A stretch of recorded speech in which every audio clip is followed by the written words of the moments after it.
ya agala gị mee ka onye nwe gị na kulite onye m gaji inye gị uwe ezigbo mmanụ ọ ga-elezi gị anya ngwa ụjọ akụla gị ya anyị ga bịadala gị bee na m were ụkwụ m were sompido kpojise gị oyi bịa ịpụ ịmakwa ebe ị gaji onye gaji ego mee ha asị kwesịrị dị na-amali elu gị na-eme nwa nwara na-agba gị makwa onye m gaji inye gị ngwa ngwa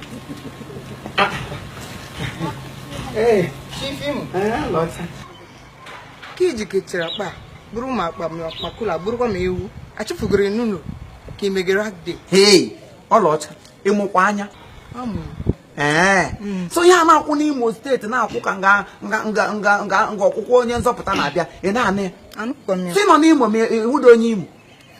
ịnọ n'ime Imo steeti ma ịmadị ihe na-eme n'Imo steeti gị ikom anya niile agahụ gị ndụ lekwa anya m agwa gị tawo a na-eme ncheta ọmụmụ eleaha nwoke chief of staff Imo steeti ya wụ honorable engineer evangelist prophet Uche Nwosu Ugwumba gburugburu of Imo steeti yes taa ka a na-eme ncheta ọmụmụ taa ụbọ ndị ya ụwa niile ebe niile ụwa sọtụrụ n'ala Imo steeti ma ndị Enugu ma ndị Aba ndị Ọnịcha ndị eleaha ya ndị Enugu ndị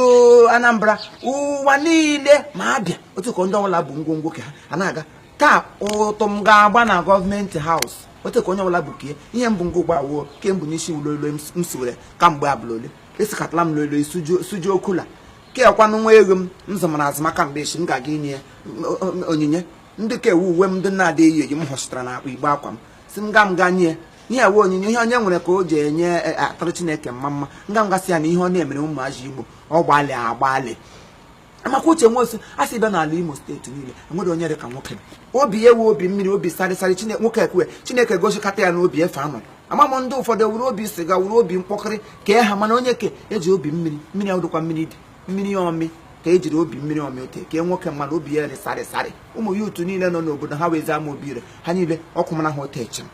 nga ha na-aha ara gị igbo aṅụghị ihe ọṅụṅụ agahụghị ndụ na-enweda ọrụ aka kamgbe Uche jiri baga n'ọchịchị ya ṅụdị ha otel kwụm onye ọbụla chi ndị ọwụwa kapịnta ndị ọrụ igbo ozu ndị ọwụrụ pịara ndị omee ihe ha na ele ahịa ndị ọwụkwanụ ndị na-akwa trọk akwụsịchara ha ịkwa trọk were ọrụ gajilaga ha niile ụmụ okorobịa niile onye ọbụla nwechara ọrụ ya wee obi ọma asa wedega nwoke ma maka Chineke ala Imo steeti anụgwụla agha ka nwoke kwuo ezigbo mmanụ ya akụkọ ya akọọla onye m ji tụm agagasị ya happy birthday na asị ekele onye aka dị na nke o mere ya menụ ya ma ọdọ chere ochifimu ọmụkwụna onye iwu ekwego I don't bloody care ma ọmadụ m ihe mmawo ihe m gaji isi awụ ọ gbalịala kelee ya na ka o mere na ndị mmadụ agabede emere m ndị o mere na ọma obi mma asọ medụrụ ụmụ okorobịa bụ akwa otu m nọ n'ụlọ ndesa naira ha abịa kụwa windo m zechiri ya mana otu o mere ha nye onye ọbụla ọrụ mrahụ ụra marahụ friz enwedụwa ụjọ ọma m n'ime ọhịa m ji agaji ha edekwa asị imere ihe ha nna ma mmadụ m ngara hara m si Uche ịgbalịala happy birthday nga m ya na ọgọ nkwa ọkọta dọwara ya ibu m buru bịa lawa ya mere gawa ihe ọ na-emere Imo steeti mma ọ gbalị nwa ogbede ụnyaahụ ịhụkwa nna ya katikizm ndị Anglican n'ezi ama obi ire nga gaa ala ezi ama onwe dị bịa ezi ama ote were koloto tege n'ezi ama imụlụ ha latrin ndị mmadụ etemechara ya kolota n'ime eteretere temaga ụzọ niile were koloto ote etejisa ya oyi ebe niile were kolota nwoke kwuo agbalịala biko bịa ị ga-asị ị ga-agụda ga jikete ngwa gaba ezi eche mgbo ka ọsịsọ gaba ma ihe mere na ite m n'ụzọ nụkwa ama nọ n'ukwu eke mba anọ nga gị na-eche gị sakwa ahụ go esikwula akpa akị abịa ị ga-aga mejisara nwoke mmadụ be ndị eyi oyi ngwa elu m ngwa di m ngwa